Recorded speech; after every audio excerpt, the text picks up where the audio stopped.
بسم اللہ الرحمن الرحیم نحمدہ ونصلی ونسلم علی رسولہ الکریم۔ ان چیزوں کا بیان جن سے روزہ ٹوٹ جاتا ہے اور قضا و کفارہ دونوں لازم آتے ہیں۔ قصداً کھانے سے، قصداً پینے سے، قصداً جمع کرنے سے روزہ ٹوٹ جاتا ہے اور قضا و کفارہ دونوں لازم ہیں۔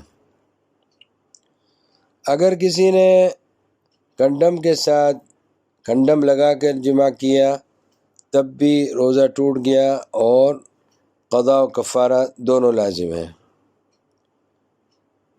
جمع میں انزال ہو یا نہ ہو، دونوں صورتوں میں کفارہ لازم ہے، قضا بھی کرے گا بعد میں اور کفارہ بھی دے گا۔ کسی کو شدت کی پیاس لگی لیکن جان جانے کا یا عقل زائل ہونے کا یا کوئی عضو تلف ہونے کا خطرہ نہیں تھا اور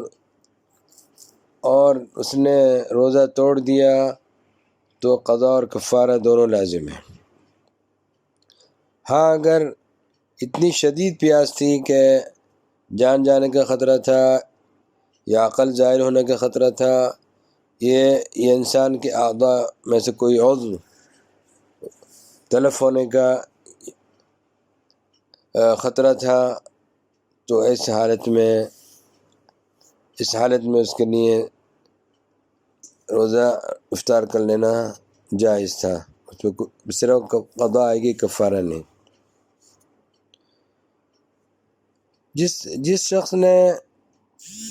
جس آدمی نے لوط علیہ السلام کے قوم کا عمل کیا روزے کی حالت میں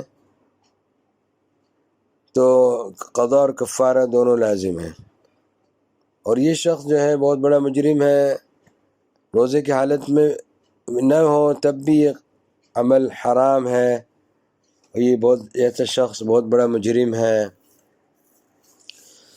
اس کے لیے لازمی ہے کہ گڑ گڑا کے توبہ کرے اور بعد میں روزے کی قضا بھی کرے گا اور کفارہ بھی دے گا۔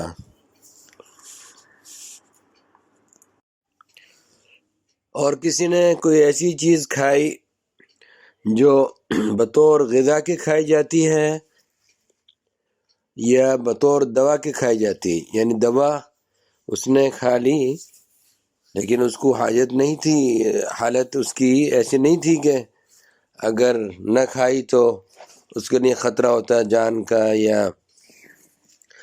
یا عقل زائل ہونے کا یا عضو تلف ہونے کا، جی تو اس نے بطور دوا کے کچھ کھا لیا اور اضطراری کیفیت نہیں تھی، اسی طریقے سے ایسی کوئی چیز کھا لی جو غذا کے طور پہ کھائی جاتی ہے تو قضا اور کفارہ دونوں ہیں۔ اچھا کفارہ کیا ہے اس کو ہم اگلے درس میں بتا رہے ہیں۔ وصلی اللہ علی نبینا محمد وعلی آلہ وصحبہ اجمعین، الحمدللہ رب العالمین۔